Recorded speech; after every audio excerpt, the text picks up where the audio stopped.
a la Biblia, estamos estudiando el libro de los Hechos de los Apóstoles y continuamos estudiando el libro de los Hechos de los Apóstoles.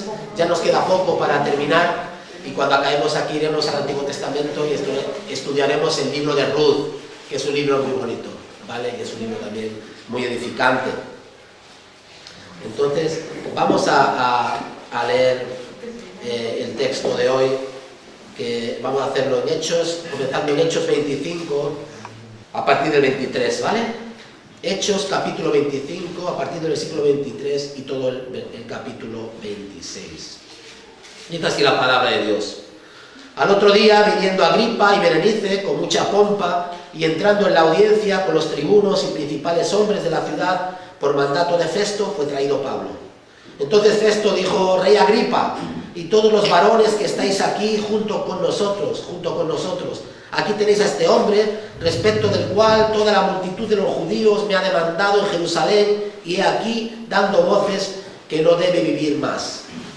Pero yo, hallando ninguna cosa digna de muerte, ha hecho, y como él mismo apeló a Augusto, he determinado enviarle a él. Como no tengo cosa cierta que escribir a mi Señor, le he traído ante vosotros y mayormente ante ti, oh Rey Agripa, para que después de examinarle tenga yo que escribir. Porque me parece fuera de razón enviar un preso y no informar de los cargos que hay en su contra. Entonces Agripa dijo a Pablo: se te permite hablar por ti mismo. Pablo entonces, extendiendo la mano, comenzó así su defensa. Me tengo por dichoso, oh Rey Agripa, de que haya de defenderme hoy delante de ti de todas las cosas de las que estoy acusado por los judíos. Mayormente porque tú conoces todas las costumbres y cuestiones que hay entre los judíos, por lo cual te ruego que me oigas con paciencia.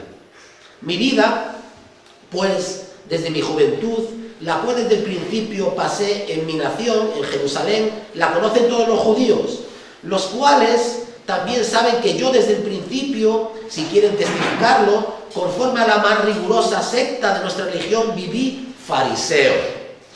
Y ahora, por la esperanza de la promesa que hizo Dios a nuestros padres, soy llamado a juicios. Promesa cuyo cumplimiento esperan que han de alcanzar nuestras 12 tribus, sirviendo constantemente a Dios de día y de noche. Por esta esperanza, oh Agripa, soy acusado por los judíos. ¿Qué? ¿Se juzga entre nosotros cosa increíble que Dios resucite de entre los muertos? Yo ciertamente había creído mi deber hacer muchas cosas contra el nombre de Jesús de Nazaret, lo cual también hice en Jerusalén. Yo encerré en cárceles a muchos de los santos, habiendo recibido poderes de los principales sacerdotes, y cuando los mataron, yo di mi voto. Y muchas veces, castigándolos en todas las sinagogas, los forcé a blasfemar, y endurecido sobremanera contra ellos los perseguí, hasta en las ciudades extranjeras. Ocupado en esto, iba yo a Damasco con poderes y en comisión de los principales sacerdotes, cuando a mediodía, oh rey, yendo por el camino, vi una luz del cielo que sobrepasaba todo el resplandor del sol, la cual me rodeó a mí y a los que iban conmigo. Y habiendo caído todos nosotros en tierra, oí una voz que me hablaba y decía en lengua hebrea: Saulo, Saulo, ¿por qué me persigues? Dura cosa te es dar voces contra el aguijón. Yo entonces dije: ¿quién eres, Señor? Y el Señor dijo: yo soy Jesús, a quien tú persigues.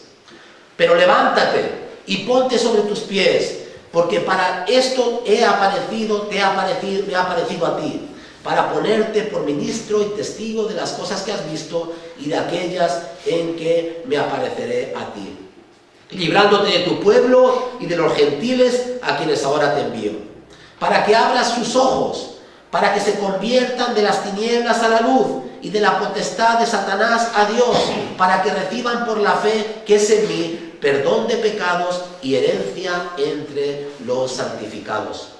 Por lo cual, oh Rey Agripa, no fui rebelde a la visión celestial, sino que anuncié primeramente a los que están en Damasco y Jerusalén y por toda la tierra de Judea y a los gentiles que se arrepintiesen y se convirtiesen a Dios, haciendo obras dignas de arrepentimiento. Por causa de esto los judíos, prendiéndome en el templo, intentaron matarme.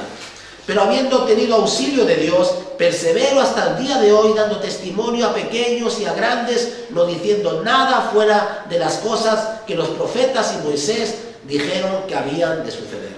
Que el Cristo había de padecer y ser el primero de la resurrección de los muertos, para anunciar luz al pueblo y a los gentiles. Diciéndole estas cosas, en su defensa, Festo a gran voz dijo: «Estás loco, Pablo, las muchas letras te han vuelto loco». Mas él dijo: «No estoy loco, excelentísimo Festo, sino que hablo palabras de verdad y de cordura. Pues el rey sabe estas cosas, delante de quien también hablo con toda confianza. Porque no pienso que ignora nada de esto, pues no se ha hecho nada en algún rincón. ¿Crees, oh rey Agripa, a los profetas? Yo sé que crees». Y entonces Agripa dijo a Pablo: «Por poco, Pablo, por poco me persuades a ser cristiano». Y Pablo dijo: «Quisiera Dios que por poco o por mucho, no solamente tú, sino también todos los que hoy me oyen, fueseis hechos tales cual yo soy, excepto estas cadenas». Cuando había dicho estas cosas, se levantó el rey, el gobernador y Berenice, y los que se habían sentado con ellos, y cuando se retiraron aparte, hablaban entre sí diciendo: «Ninguna cosa digna, ni de muerte ni de prisión, ha hecho este hombre». Y Agripa dijo a Festo: «¿Podía este hombre ser puesto en libertad si no hubiese apelado al César?». ¿Vale? Entonces aquí tenemos otra parte de este juicio. Ya ha pasado por varios juicios el apóstol Pablo. Este es el testimonio ante Agripa. Y lo que vemos aquí a Pablo es que nadie puede sentenciarlo ni condenarlo. De hecho, esta última sentencia del texto dice: «Fíjate tú, es que no hemos encontrado nada digno de muerte de este hombre». Pensamos en el testimonio del Señor Jesucristo. Es lo mismo que Poncio Pilato, el gobernador, dijo, ¿no? «Yo no hallo nada en este hombre digno de muerte». Pero aún así el Señor fue a la cruz. Aún así consiguieron llevarle a la cruz. Y murió injustamente, sin culpa, el inocente, el justo, muriendo por los injustos para llevarnos a Dios, ¿vale? Entonces se parece mucho, ¿verdad? La escena y lo que sucede con Pablo a lo que sucedió con su maestro, con el maestro de Pablo, ¿no? Ninguna cosa digna de muerte ni de prisión ha hecho este hombre. ¿Qué había hecho ese hombre? Predicar el Evangelio, ¿vale? Predicar el Evangelio, es a lo que se dedicaba el apóstol Pablo. Y Agripa, al responder: «¿Podía este hombre ser puesto en libertad si no hubiera apelado al César?». Como decía antes, el apóstol Pablo veía en cada contrariedad una oportunidad. Cada cosa que sucedía en su vida, que se torcía, ¿no?, que parecía que iba en contra de él, intentaba ver cómo sacar algo provechoso de eso, ¿no? Creo que también nosotros deberíamos aprender también a ver en las contrariedades de la vida, en las dificultades de la vida, una oportunidad siempre. Siempre hay oportunidad, siempre se le puede dar la vuelta a las cosas, ¿verdad? Especialmente cuando uno tiene esta perspectiva cristiana de que Dios tiene control de todas las cosas y todas las cosas ayudan para bien de aquellos que han sido llamados por Dios, ¿no? Entonces, todo esto ayudaba para bien. Y Pablo dice: «No, yo aquí tengo un propósito, aquí tengo la oportunidad de oro». Le va a costar la vida, esa oportunidad, pero aquí tengo la oportunidad de que me envíen con gastos pagados a Roma. Va a morir en Roma, ¿vale? Va a ser sacrificado por la fe, va a morir como un mártir en Roma, pero va a apelar y va a predicar y va a testificar el Evangelio en frente del propio César, ¿vale? Entonces, eso es lo que quería hacer él. Bueno, este fue un gran espectáculo, ¿no? Este es un gran espectáculo, porque aquí nos encontramos a Festo, al gobernador romano entrante, al saliente, al rey de los judíos, a Agripa, ¿verdad?, a Herodes, a uno de los Herodes también. Nos encontramos a toda esta gente importante para escuchar a Pablo. Es un evento, ¿vale?, donde todos van a escuchar a Pablo. Es todo un evento, ¿no? En el versículo 23 nos dice que al otro día vinieron Agripa y Berenice con mucha pompa, es decir, con todo su séquito, con toda su parafernalia, ¿verdad?, con toda su puesta en escena. Eran principales, eran gente con poder y venían acompañados de gente, y ahí estaban todos los poderosos para escuchar a este solo hombre y el testimonio de Pablo, ¿no? Agripa y Berenice salían siempre ataviados con ropajes espectaculares, hay un despliegue allí, ¿verdad? Cada uno con la última moda, sus ropas, sus joyas, para impresionar a los demás, ¿no? ¿Verdad? Trajes de gala para el procurador romano, acompañado de sus ayudantes, 5 tribunos romanos de las 5 legiones acuarteladas, allí presentes, ¿verdad? Es decir, lo mejorcito de Cesarea estaba allí, en aquel lugar, para escuchar a Pablo. Lo mejorcito, lo más importante, ¿verdad? Como digo, los hombres prominentes de la ciudad estaban presentes. Festo había tenido disposición de unas cuantas horas para arreglar aquello, pero lo hizo así, ¿no? Y podemos imaginarnos el desfile. ¿Os imagináis el desfile de toda la gente importante, vestida con sus mejores ropas, no solamente con el propósito de impresionar a los demás, ¿no? Fíjate el nivel que tengo, que tú no tienes, ¿no? Esto pasa mucho con la gente que tiene dinero, ¿no? Que quieren impresionar a los otros, ¿no? Y aquí tenemos al poder romano, ¿verdad? Tenemos a gente importante judía y todos están allí, ¿verdad? Para acusar y para juzgar, para escuchar a este hombre, ¿no? A Pablo, ¿no? Podemos imaginarnos esta escena, ¿no? Todos allí sentados, todos allí preparados para escuchar a Pablo, y ahora mandan llamar a Pablo, versículo 23. Por mandato de Festo fue traído Pablo, ¿no? ¿Quién era Pablo? Bueno, la tradición nos dice que la apariencia de Pablo era de todo menos impresionante, ¿vale? Si nos atendemos a la tradición, no está en la Biblia, pero si seguimos la tradición de la Iglesia, podemos ver a un Pablo bajito, de estatura, moreno, calvo, con sus piernas un poco pequeño, piernas combadas, y no llevaba cadenas porque era ciudadano romano y no se le podía poner a alguien cadenas antes de ser juzgado, a un ciudadano romano, ¿no? Pero aquí tenemos la imagen de este hombre. ¿Qué túnica llevaría? ¿Qué ropa llevaría? No sabemos, ¿no?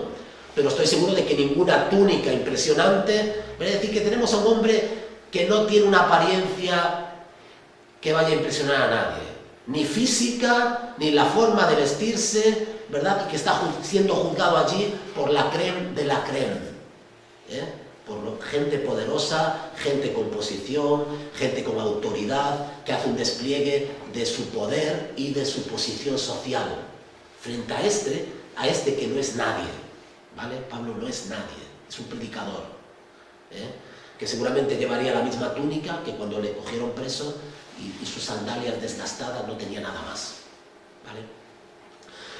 En contraste, Pablo quizás lleva la misma túnica, no lleva ni oro ni plata, no hay ningún redoble de tambor a su entrada. Él es el acusado, él es el que tiene que dar testimonio, y como digo, su presencia era de todo menos impresionante, ¿vale?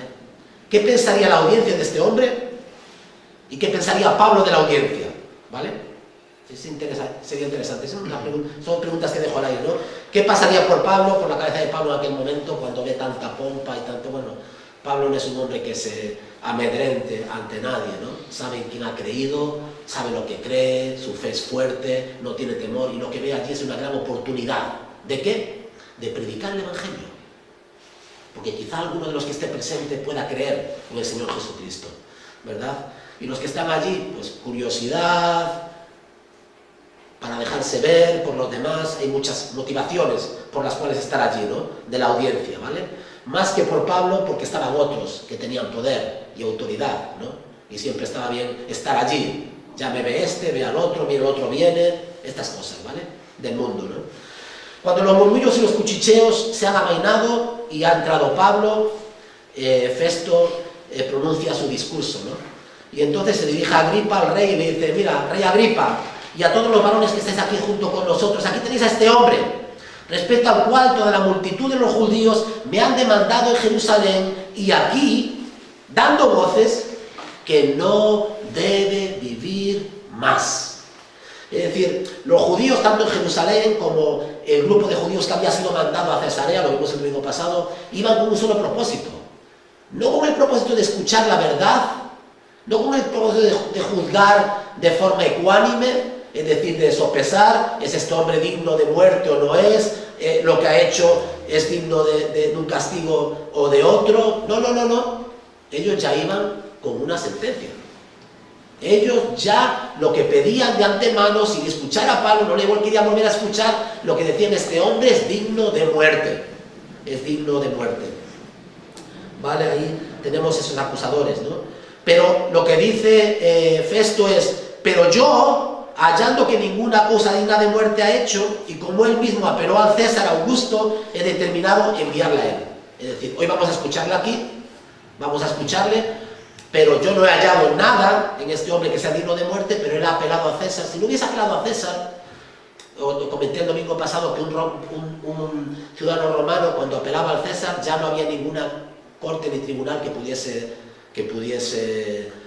juzgarle. Ya tenía que ir directamente al César. Era un derecho, por ser romano, ¿no? Vale, pero aquí este Festo se encuentra con la siguiente cuestión. Vale, él quiere ir al César, pero yo no sé de qué acusarle. Por eso le voy a traer aquí para que diga algo, a ver si yo tomo nota y me entero un poco de esto, de que le puedo acusar, porque es que no encuentro nada de qué acusar a este hombre. ¿Vale? Entonces las acusaciones sabemos que eran teológicas. Sabemos que a los judíos les molestaba que dijese, bueno, le habían acusado falsamente, pero el Evangelio les molestaba y les irritaba mucho, ¿no? ¿Vale? Entonces lo que nos dice aquí, el discurso está dirigido particularmente a Agripa, y Festo admite que Pablo es inocente. Es curioso, ¿no? Dice: mira, yo no he hallado nada. ¿Por qué entonces no le pone libertad? Porque había apelado al César. Y ahora entonces no queda otra que mandarlo al César. Pero ¿con qué cargos? ¿Con qué cargos? Para eso le va a escuchar, ¿no? Entonces decide enviarlo al César, pero no tenía nada definitivo que escribir acerca de Pablo. Y le parecía irrazonable, como es irrazonable, mandar a alguien a un juicio sin cargos contra él, ¿no? Pues cuando llega ante el juez dice: oye, este me lo traen para juzgar, pero ¿qué cargos hay? ¿De qué se le acusa? Oye, pues no sabemos, pero lo han mandado aquí para ser juzgado, ¿no? ¿Verdad? Entonces aquí le quería escuchar para ver si podía ya de alguna forma resumir los cargos contra Pablo, ¿vale? O tener algo que escribir. Toca el turno a Agripa, al rey, y mirando a Pablo simplemente le dice: Pablo, se te permite hablar, habla. Y no es nadie Pablo, ¿no? Cuando le permiten hablar, ¿no? Entonces vamos a ver aquí el discurso de Pablo, lo que Pablo dice, su defensa, ¿vale? Más que su defensa es su testimonio, cuenta su vida y su experiencia. Es muy interesante, ¿verdad? Y entonces dice: después de los deslumbrantes preliminares, Pablo se enfoca por fin en un hecho. El rey Agripa es la figura central de esta reunión, de modo que Pablo decide hablarle a él directamente, ¿no? Y dice: me tengo por dichoso, oh rey Agripa, versículos 2 y 3, de que haya de defenderme hoy delante de ti de todas las cosas de que soy acusado por los judíos, mayormente porque tú conoces todas las costumbres y las cuestiones que hay entre los judíos, por los cuales te ruego que me oigas con paciencia. Bueno, Festo y los gobernadores romanos, claro que tenían que saber de la cultura judía. Les tocaba Judea y tela marinera, porque aquello era un barril de pólvora, y entonces los gobernadores romanos tenían que saber más o menos cómo funcionaban los judíos, la cuestión del templo, la ley de Moisés, lo particular que era aquel pueblo, porque aquello les podía explotar en cualquier momento, ¿no? Entonces tenían que saber conocer un poco de la cultura y del trasfondo de la región. Pero Agripa es judío, ¿vale? O medio judío, ¿no? Es de los Herodes, es la familia de los Herodes, que están puestas a dedo por Roma, pero eran de allí. Y claro, Agripa conoce la ley y los profetas, y conoce el Antiguo Testamento. Y eso es lo que apela a Pablo. Dice: los romanos quizás no sepan de qué hablamos, pero tú sí sabes de qué hablamos. Estamos hablando de lo que decían los profetas. ¿Crees tú en los profetas? Llega a preguntarle, ¿no? ¿No crees tú? Yo sé que crees, le dice el apóstol Pablo. Yo sé que crees a los profetas, como judío. Entonces con él está hablando en otro, ¿verdad? Agripa sabe de lo que está hablando Pablo, ¿no? Pablo era un judío devoto, los judíos sabían esto, sabían que había sido criado en Jerusalén, había nacido en otra ciudad, ¿verdad? Pero había sido criado en Jerusalén, y es conforme a la estricta, había sido criado conforme a la estricta secta de los fariseos. Eran los más rigurosos, eran los más escrupulosos con la ley. Si hoy miráis estos documentales sobre Jerusalén, esto pasa mucho, ahí también hay los que no quieren ponerse la mascarilla, ¿no? Y son esos ultra ortodoxos judíos, ¿no? Lo veis con los, ¿no? Con todo esto y con los gorros redondos y tal, todos vestidos igual, ¿no? Bueno, esa es una secta ultraortodoxa, ¿no? Los judíos eran algo parecido. O digo los judíos, perdón, los fariseos.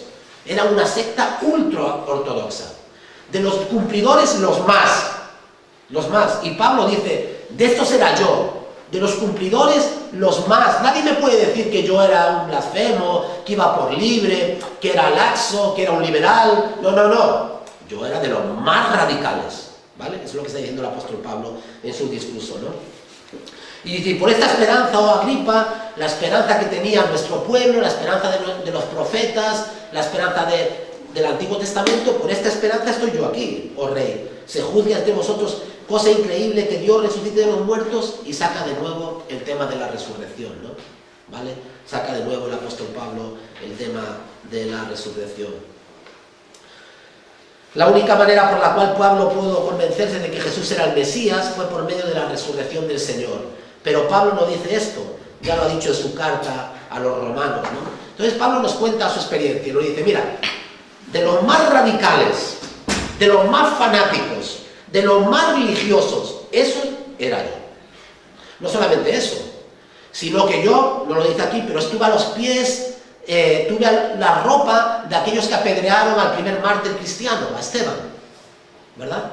Y allí estaba Pablo, jovencito, viendo cómo apedreaban a Esteban.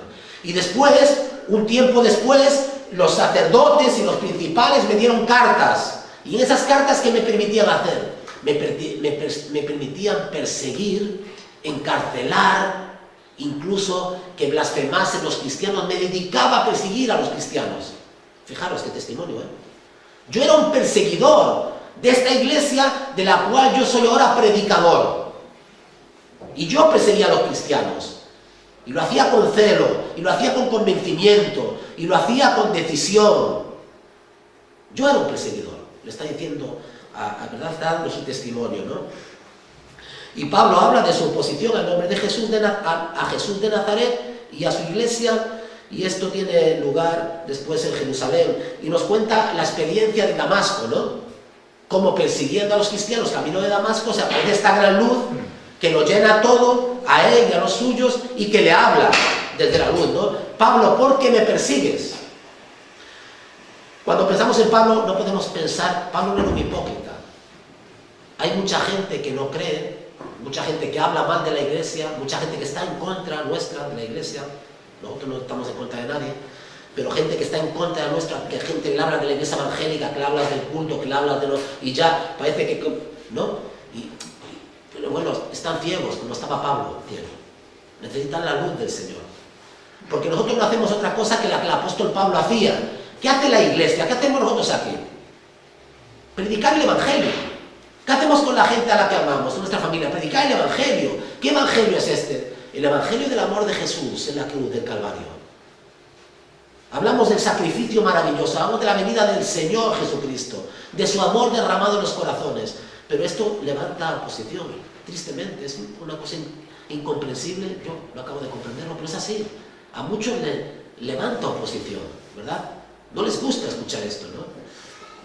Y es lo mismo que el apóstol Pablo, ¿no? Y Pablo tiene que decir, mira, pues yo los perseguía hasta que el Señor me habló y me dijo, ¿por qué me persigues? ¿Por qué me persigues? Pablo, dura cosa es dar coces contra el aguijón. Qué figura, ¿no? Esta, ¿verdad?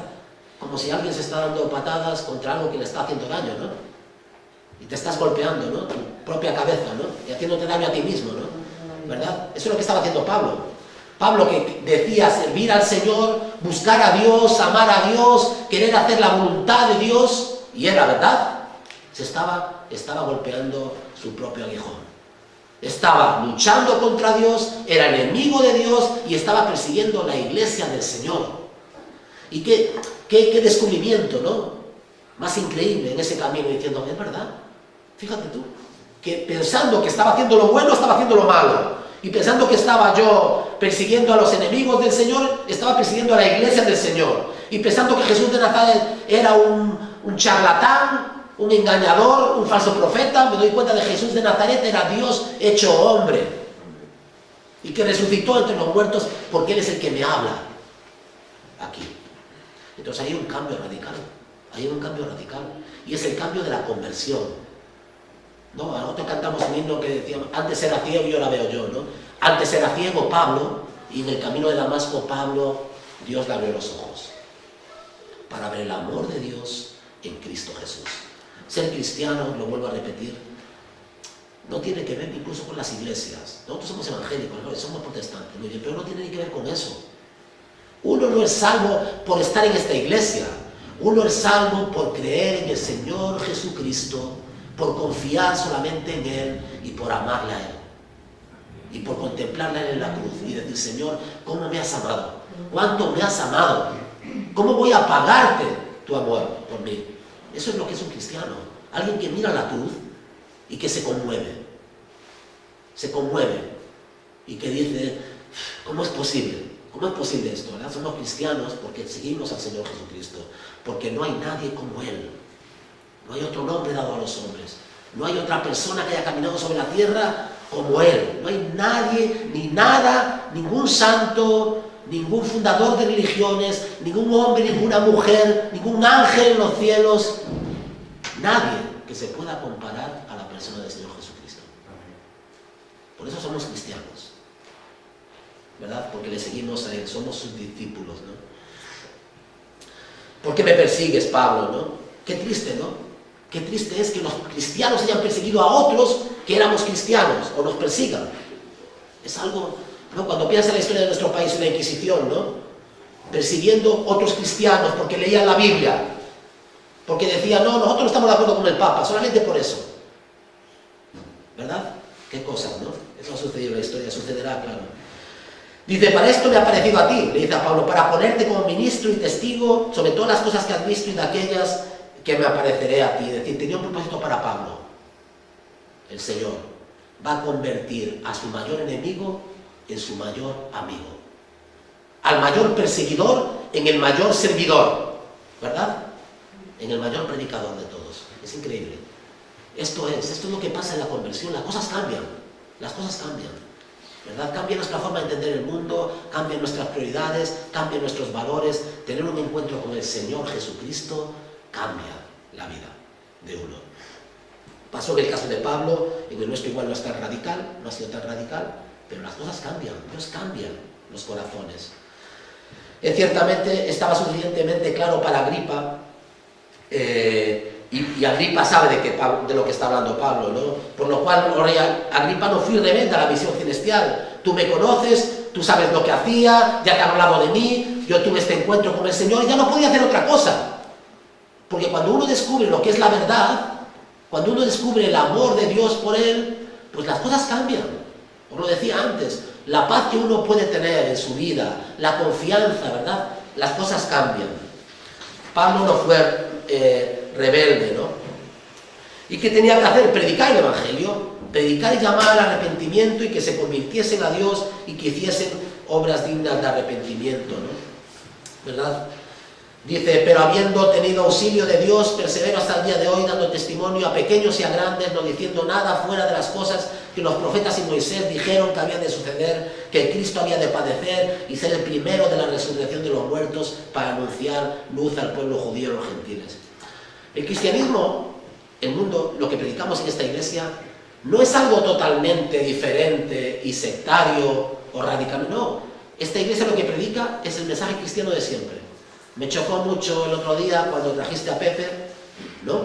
Y entonces sacamos la reunión y dice, pero si vosotros lo que decís aquí, lo que predicáis aquí es el cristianismo, es el evangelio. Claro que vamos a predicar aquí. Nosotros no somos una secta. Nosotros somos cristianos que además nos orgullecemos de decir que predicamos lo que el cristianismo ha venido predicando durante 2000 años. Si otros han torcido ese mensaje y han metido más cosas ahí, nosotros seguimos predicando el evangelio sencillo de Jesús de Nazaret. Sin pompas, sin demasiados ritos y rituales, ¿verdad? Y sin templos impresionantes, el evangelio sencillo de la cruz del crucificado. Amén. Eso es lo que predicamos. Pero es lo de siempre. No nos sacamos nada nuevo de la manga. Aquí no vas a encontrar algo diferente que la Biblia no diga. Es el evangelio del Señor Jesucristo. Lo que el apóstol Pablo predicaba, ¿verdad? Las reacciones, ¿no?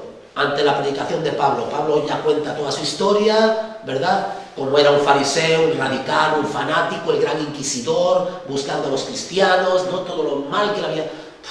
¡Qué terrible!, ¿no? Yo creo que a Pablo, claro, el Señor nos perdona y echa nuestros pecados en lo más profundo del mar. A nosotros nos cuesta más perdonarnos, creo yo, ¿no? Nuestra memoria es más frágil, más débil, y muchas veces recordamos el mal que hemos hecho sabiendo que ya Dios nos ha perdonado, ¿no? Y yo pienso muchas veces que el apóstol Pablo, supongo que sería como nosotros, cuando le viniesen esos pensamientos, qué mal, ¿no? ¿Verdad? Decir, fíjate tú, ¿a cuántos he llevado yo a la cárcel inocentes? ¿A cuántos hermanos míos, cristianos hermanos, les he hecho yo blasfemar el nombre de Jesús? ¿No? Con qué perseverancia, con qué ímpetu iba yo a buscarles y sacarles de sus casas con sus familias. Yo creo que esos pensamientos vendrían a su cabeza en algún momento, ¿no? Pero bueno, sabemos que el Señor, pues a Él ciertamente, y como Él a pocos, le dio esa certeza del perdón, de la justificación, del saberse amado y perdonado. Ya no hay ninguna condenación para Pablo. Pablo ha sido perdonado. Y ahora es una herramienta maravillosa para predicar el Evangelio de la gracia de Jesús. Las reacciones, ¿no? Estás loco, Pablo. Las muchas letras, Pablo, te vuelven loco. ¿Qué nos cuentas? Eso es lo de mucha gente. Cuando las personas que están en el mundo, hablamos aquí en la reunión de hombres el sábado, ¿no? Sobre lo que es ser un hombre que vive en la esfera material, carnal, y un hombre que ahora sus ojos espirituales se han abierto, ¿no? Alguien que es material, estas cosas es una locura. ¿De qué estamos hablando nosotros aquí? Estamos hablando de lo que ha hecho alguien hace 2000 años en una cruz, si es verdad, puede salvarme a mí, puede cambiar mi vida. Estamos hablando de que un documento como es la Biblia, que tiene más de 3000 años, es la palabra de Dios y tiene poder y puede cambiar personas. Estamos hablando de que el hombre podía resucitar a los muertos, caminar sobre las aguas, calmar las tormentas, resucitó de una tumba al tercer día, está sentado a la diestra de Dios y vendrá con todo poder a juzgar a los vivos y a los muertos. Pues está chalado. ¿Qué me estás hablando? ¿Estás loco? Y aquí, pues claro, tiene que ver el tema de la fe, ¿verdad? Porque tú no estabas allí, yo no estaba allí, y yo creo que ahora lo que estamos predicando esta mañana lo creo de corazón. Creo que esto es verdad. ¿Por qué? Porque el Señor me ha regalado un don precioso, que no merecía, que no he hecho nada para ganar, que no soy mejor que otros, que es el don precioso de la fe. Yo cuando leo la Escritura, cuando la predico, creo que es verdad. Pero podríamos decir fuera de la Escritura también otras pruebas, ¿eh? También se puede demostrar de otras formas, ¿vale? Pero la fe, sin fe, es imposible, ¿no? ¿Vale? La fe que tenía Pablo, la fe que encontró en el camino de Damasco, ¿vale? No estoy loco, dice Pablo, no estoy loco, excelentísimo Festo, sino que hablo palabras de verdad y de cordura. Nadie habló la verdad como Pablo y nadie estaba más cuerdo en aquella gran audiencia, en aquel gran tribunal que Pablo. Nadie estaba tan cuerdo que Pablo, ¿vale? Lo que pasa es que, bueno, es así. Estamos locos y esto es una locura y ya está, ¿no? Pero creo que no hay nadie más cuerdo que alguien que entiende y que reconoce que lo que Dios ha hecho es algo maravilloso y que es un hecho histórico y que es un hecho real, ¿verdad? El Señor Jesucristo vivió y murió y vino a buscar y a salvar a los pecadores. Dice, le confronta, ¿no? Y dice, no estoy loco, excelentísimo Festo, sino que hablo palabras de verdad y de cordura. El rey sabe estas cosas. Es decir, Festo, el gobernador romano, y ahora dice, y Agripa el rey, sabe de qué hablo. Quizás no tú, pero él conoce las Sagradas Escrituras, él conoce el Antiguo Testamento, él sabe de qué hablo. Y le dice, ¿crees, oh rey Agripa? Los profetas le confrontan, el apóstol Pablo, al rey, y le dice, Agripa, ¿crees que los profetas? Y le dice, yo sé que crees, yo sé que crees. Entonces Agripa dijo a Pablo, oye Pablo, por poco me pillas, por poco me persuades de que me haga cristiano, vamos. He estado así, a punto. Y qué pena, ¿no? ¿Verdad? Qué pena. conocía las Escrituras, conocía la historia del pueblo judío, sabía que todo lo que había dicho Pablo en ese discurso era verdad de principio, porque era su testimonio, era su vida. Y Pablo aquí dice, de todas estas cosas, ninguna se ha hecho en lo oculto, en un rincón, que es lo que está diciendo. No es que esto no se conozca, eso se conoce todo. Por eso, mucha gente cuando dice, no, esto de Jesús, vamos a ver. Eso, nada de lo que dice el Evangelio se hizo a escondidas. Se hizo a la luz del día y con taquígrafo. Hay historiadores, no solamente los discípulos, están los romanos, están los enemigos, está Josefo, hay mucha gente que hoy en día nos puede decir que lo que sucedió en Jerusalén era cierto. Todo. Jesús de Nazaret vivió, Jesús de Nazaret fue crucificado, los gobernadores que hemos estudiado aquí estuvieron allí, sus mujeres también, y las ciudades y las personas estaban allí, las que cita la Biblia es verdad. Es un documento histórico, verídico. Esto no es un cuento para niños, ¿vale? Esto no es una historia de Alicia en el País de las Maravillas. La Biblia es un libro históricamente veraz. Ahora, siempre lo digo, ¿no? Claro, ahora, de aquí a creer que Jesús es Dios hecho hombre, que resucitó entre los muertos, que hizo milagros, que Él es Dios, ese es otro tema diferente, ¿vale? Ahí necesitas la fe, ¿vale?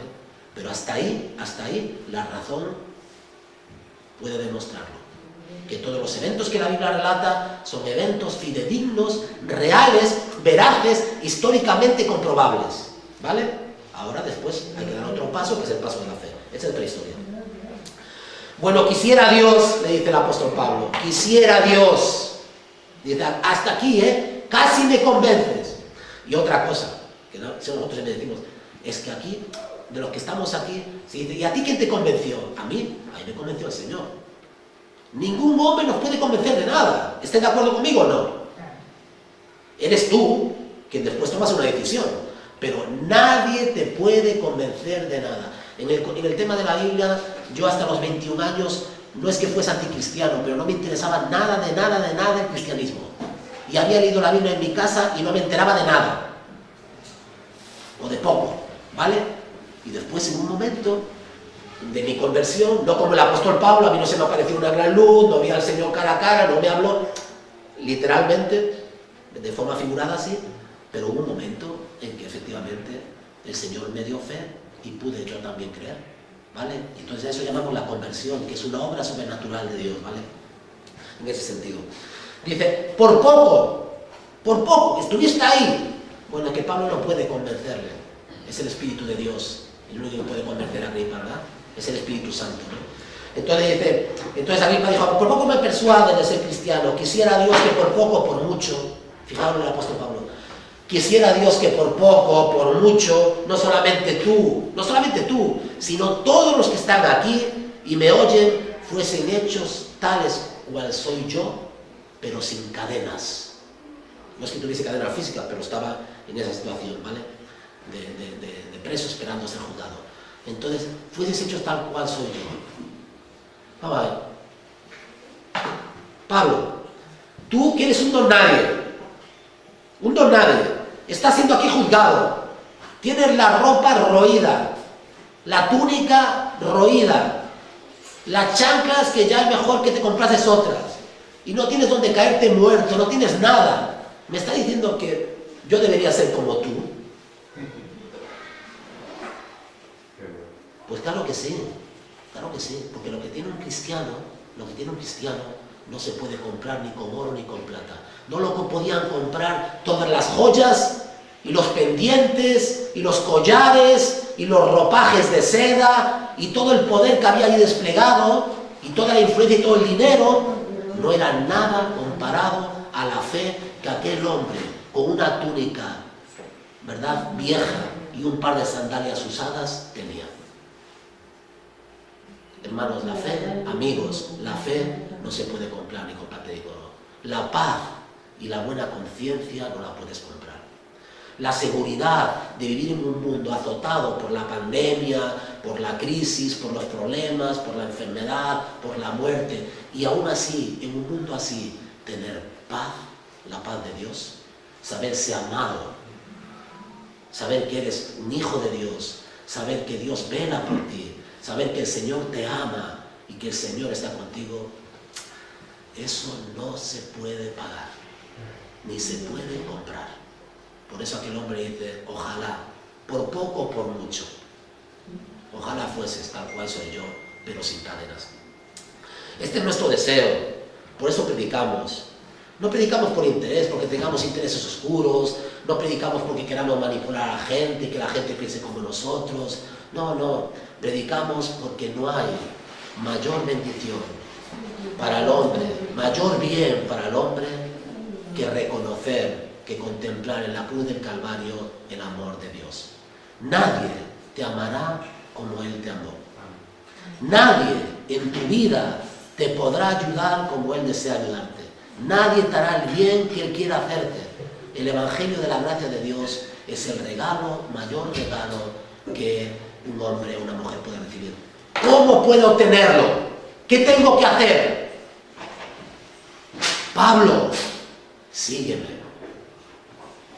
Pero no tengo que hacer nada, Señor. ¿Qué tengo que vender? Tendría que ir a hacer una peregrinación, tendría que vender lo que tengo. ¿Qué tengo que hacer? ¿Qué obra tengo que hacer? ¿Qué tengo que hacer para impresionarte, Señor? Y el Señor dice, sígueme, Pablo. Se trata de esto, se trata de un paso de seguir al Señor. Deja, el Señor ya hará lo demás. Pero tú dices, Señor, quiero seguirte. No hay nadie como tú, ¿verdad? Esto es lo que hizo el apóstol Pablo. Es seguir al Señor. Y el Señor no falló. La vida del apóstol Pablo no fue fácil. Pero gracias a su vida de sacrificio, predicando, cuántas almas, ¿verdad? Salvó. ¿Cuántas almas, no? En la convicción, ¿sabéis por qué? Por la convicción tan fuerte. La convicción tan fuerte de haber sido un perseguidor tan convencido y verse equivocado, verse en el camino errado y ahora descubrir la verdad, el amor de Jesús y decir ya todo lo demás es relativo para mí.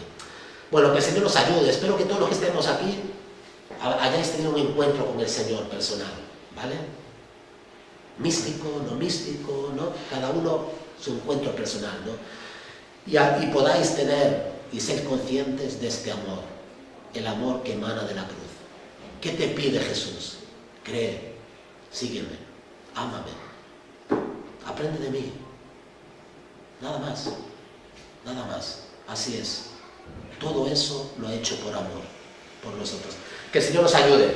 Y en medio de esta crisis, de verdad, los que somos cristianos, de verdad, volved otra vez a esta idea.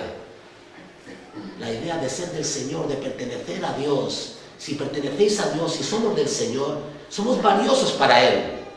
¿Verdad? Somos valiosos para Él. No hay nada que temer. No hay nada que temer. En medio de las pruebas duras, en medio de las dificultades, el Señor tiene la salida también, ¿verdad? Y la solución para todas estas cosas. Que el Señor nos ayude a todos. Ojalá todos, por poco o por mucho, seamos como Pablo, ¿verdad? No que por poco, no, por poco o por mucho, seamos como Pablo, hombres y mujeres que han entregado su vida al Señor Jesucristo y que le siguen y le aman sin temor al castigo, al contrario, por amor y por agradecimiento.